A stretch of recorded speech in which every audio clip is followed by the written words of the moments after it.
అనంతపురం జిల్లా తాడిపత్రి చాలా సున్నితమైన ప్రాంతం. అసెంబ్లీ ఎన్నికల సందర్భంగా అక్కడ జరిగిన ఘటనలు యావత్ రాష్ట్రాన్ని ఉలిక్కిపడేలా చేశాయి. వరుసగా 2 రోజుల పాటు హింసాత్మక ఘటనలు జరిగాయి. పోలింగ్ రోజు, ఆ మరుసటి రోజున వైసీపీ వర్గీయులు దాడులు కొనసాగించాయి.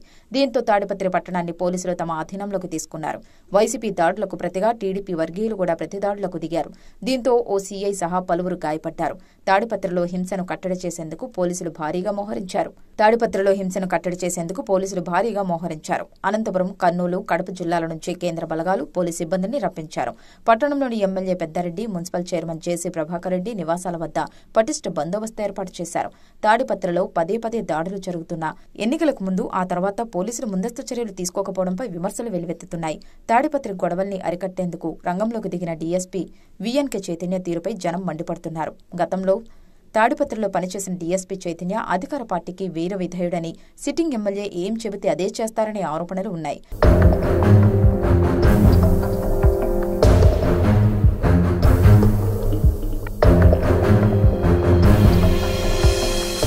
తాడిపత్రిలో హింస జరిగితే దానిని అరికట్టడానికి స్థానిక పోలీసులు రావాలి.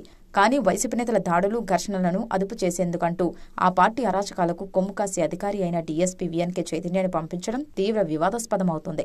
ప్రస్తుతం రాజంపేట డీఎస్పీగా బాధ్యతలు నిర్వహిస్తున్న చైతన్య దాదాపు 2.5 ఏళ్ల పాటు తాడిపత్రిలో డీఎస్పీగా పనిచేశారు. సిట్టింగ్ ఎమ్మెల్యే కేతిరెడ్డి పెద్దారెడ్డి చెప్పిందే చట్టమన్నట్టుగా ఆ పార్టీ కార్యకర్తలా వ్యవహరించారు.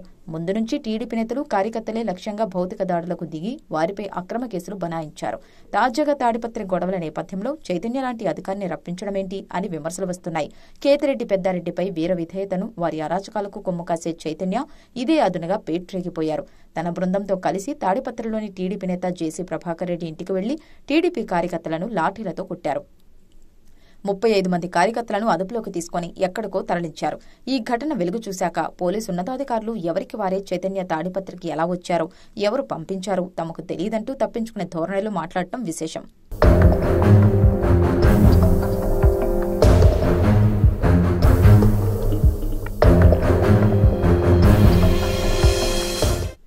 అసలు చైతన్యని ఎవరు పిలిపించారు?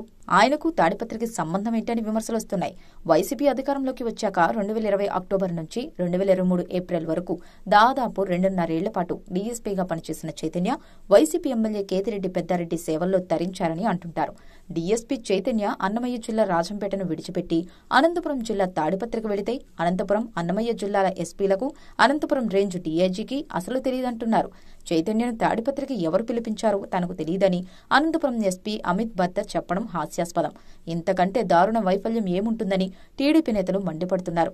నిజంగానే ఎవరి ఆదేశాలు లేకుండానే చైతన్య తాడిపత్రి వెళ్లి టీడీపీ నేతలపై విచక్షణారహితంగా దాడి చేసుంటే వెంటనే సస్పెండ్ చేయాలి, సర్వీస్ నుంచి డిస్మిస్ చేయాలంటున్నారు. అలా కాకుండా ఎవరైనా ఆదేశం ఇచ్చి తాడిపత్రికి పంపిస్తే బాధ్యులైన అధికారులపై చర్యలు తీసుకోవాలంటున్నారు. డీఎస్పీ చైతన్య విధి నిర్వహణలో బాధితులపైనే రివర్స్ కేసులు పెట్టిన సందర్భాలు అనేకమున్నాయంటున్నారు. దీంతో బాధితులు 23 ప్రైవేట్ కేసులు వేశారంటే చైతన్య ఎంతటి వివాదాస్పద అధికారో అర్థం చేసుకోవచ్చు. ఈ కేసులు అన్ని విచారణలో ఉన్నాయి. ఇంతటి వివాదాస్పద వ్యక్తిని ఎన్నికల వేళ తాడిపత్రికి పిలిపించడం అంటే అగ్నికి ఆజ్యం పోసినట్టు కాదా అంటున్నారు.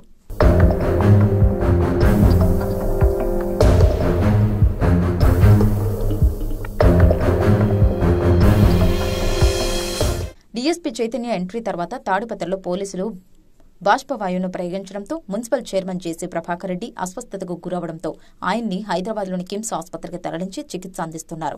ఇదిలా ఉంటే జేసీ ప్రభాకర్ రెడ్డి క్యాంపు కార్యాలయంలో పనిచేసే కంప్యూటర్ ఆపరేటర్, టీడీపీ మద్దతుదారుడు దాసర కిరణ్ను దివ్యాంగుడిని కూడా చూడకుండా డీఎస్పీ చైతన్య లాఠీలతో చావబాదడంతో తీవ్ర గాయాల పాలయ్యాడు.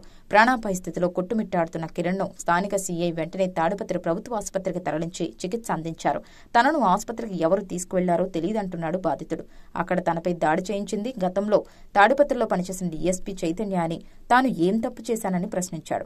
తను డీఎస్పీ చైతన్యను పిలిపించి మరీ లాఠీలతో ఇష్టారాజ్యంగా కొట్టించాడని, తనను కొట్టొద్దని కాళ్ల వెళ్లబడినా పట్టించుకోలేదన్నాడు. తనను కొట్టిన చైతన్యపై చర్యలు తీసుకోవాలని కిరణ్ కోరుతున్నాడు.